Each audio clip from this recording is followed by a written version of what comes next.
स्तुती केलेला एक आगळा वेगळा जगावेगळा भक्त आम्ही पाहिला मारुतीरायांसारखा. हनुमान किंवा मारुती हे नाव जर रामायणातनं वगळलं तर रामायण होऊ शकत नाही.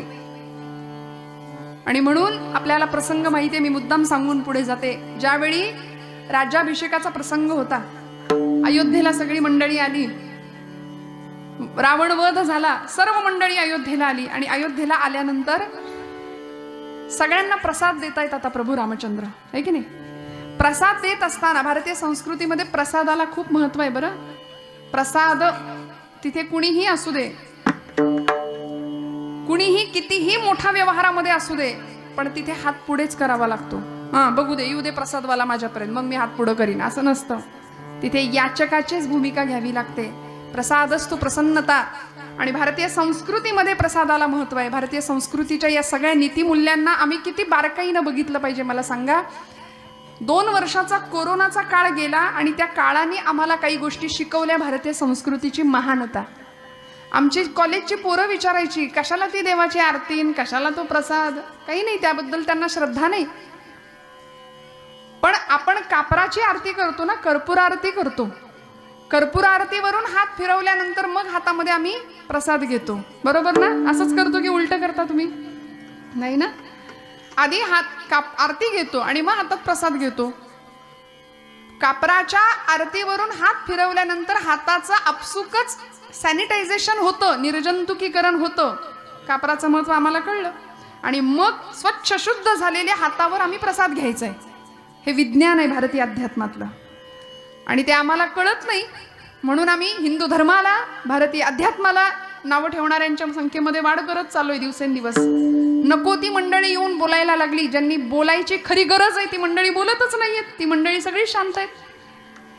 आज पाश्चिमात्यांचं अंधानुकरण करता करता ख्रिस्ती मिशनऱ्यांच्या शाळा वाढल्या आणि नको त्या पद्धतीने धर्माचा अपप्रचार व्हायला लागला. आमच्या मारुतीरायाला, म्हणजे गणपतीला एलिफंट गॉड असं जर ती मंडळी म्हणत असतील तर मारुतीरायाला काय म्हणत असतील हे मी सांगायला नको. विठ्ठल विठ्ठल.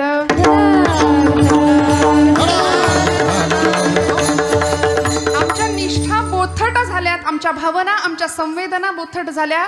आम्हाला आमच्या संस्कृतीविषयी अभिमानच उरला नाही. म्हणून तुकोबारायांना सांगावे लागले, या निष्ठा आधी भगवत निष्ठा समजून घ्या, मग समाजनिष्ठा, मग देशनिष्ठा.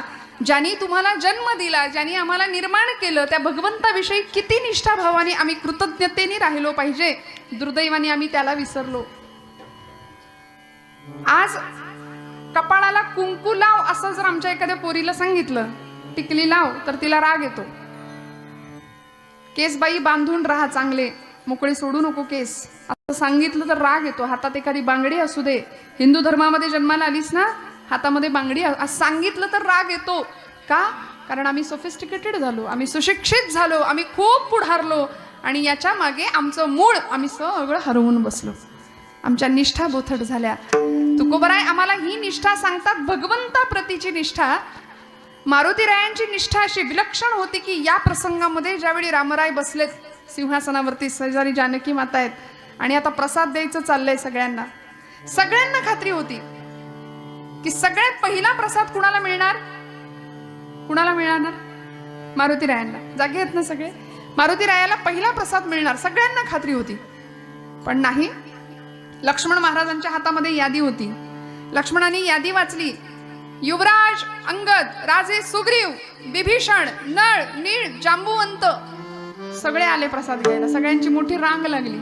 मारुतीरायाचं नावच कोणी घेतलं नाही. फार वाईट वाटलं आमच्या मारुतीरायांना. किती वाईट वाटावं. म्हणून आपण दिसलो नसू कदाचित भगवंतांना, म्हणून असे समोर आले आणि अशी मान वर केली देवांकडे. मी इथे आहे म्हणाले, खुणवून सांगे. फोटोत कशी मान वर करतो आपण, ग्रुप फोटोत करतो की नाही? आपण दिसलो पाहिजे. मारुतीराय समोर आले, म्हणले मी कदाचित देवाला दिसलो नसेल म्हणून मी इथे आहे देवा, इथे आहे. पण मारुतीरायांकडे बघितलं आणि रामांनी मान खाली घातली. रामांनी मान खाली घातल्या बरोबर टचकन डोळ्यात पाणी आलं आणि म्हणाले, रामा माझ्या या देहाकडे तुम्हाला बघावंसं पण नाही वाटत आता? मग ज्या देहाकडे तुम्हाला बघावंसं वाटत नाही तो देह मी ठेवू तरी कशाला? चाललो म्हणाला मी, मला दुसरं काही नको. मला तुमच्या पायाखालची एखादी चुरगळलेल्या फुलाची एक पाकळी जरी तुम्ही मला दिली ना तरी मला चालेल, पण मला प्रसाद द्या देवा. नाही दिला. माघारी वळणे एवढ्यात सीतामाईंचं लक्ष गेलं. सीतामाई म्हणल्या, मारुते थांब, म्हणाल्या थांब. एवढा आनंद झाला. मारुतीराय मनात म्हणतात, बाप विसरला पण माझी आई नाही विसरली. एवढा आनंद झाला. उड्या मारतच अक्षरशः जानकी आईंकडे जाऊन बसले. आणि आता पार्टी बदलली. आता पक्ष बदलायला वेळ लागतो का? किती झटपट पक्ष बदलले जातात. मारुतीरायांनी मी काही बोलत नाही बरं, तुम्ही का हसताय, मला काही कळत नाही. मारुतीरायांनी पक्ष बदलला आणि इकडे सीतामाईंच्या पक्षात येऊन बसले.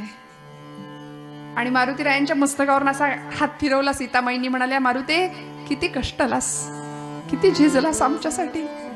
स्वतःसाठी नाही, आमच्यासाठी झिजलास, आमच्यासाठी कष्टलास. किती केलंस रे आमच्या करता. आज तू नसतास तर कसं झालं असतं सगळं. रावणाचा वध कसा झाला असता. माझा शोध लंकेला येऊन कुणी घेतला असता. लंका कुणी पेटवली असती.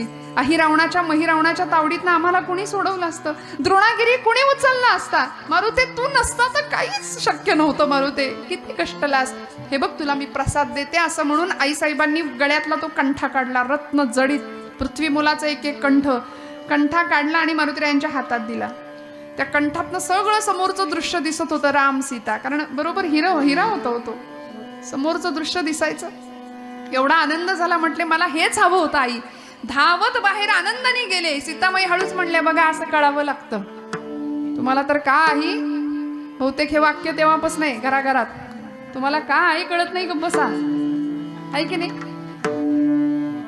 आमच्या सोबत आहेत तरी मी आपल्या धाडसाने बोलून घेते आज. हे घराघरातलं वाक्य. पण मला असं म्हणायचंय की ज्यावेळी सीतामाईंनी रामांकडे पाहिलं तेव्हा रामप्रभू म्हणतात, माझ्या भक्ताच्या नादी तू लागू नकोस. रामप्रभू मारुतीराय बाहेर निघून गेले. काही क्षण झाला आणि धडकन आवाज झाला बाहेर. एक दूत पहारेकरी धावत आला. म्हणलं, आईसाहेब तुम्ही दिलेला रत्नांचा हिऱ्यांचा कंठा फोडला म्हणले त्यांनी. आईसाहेब चिडल्या.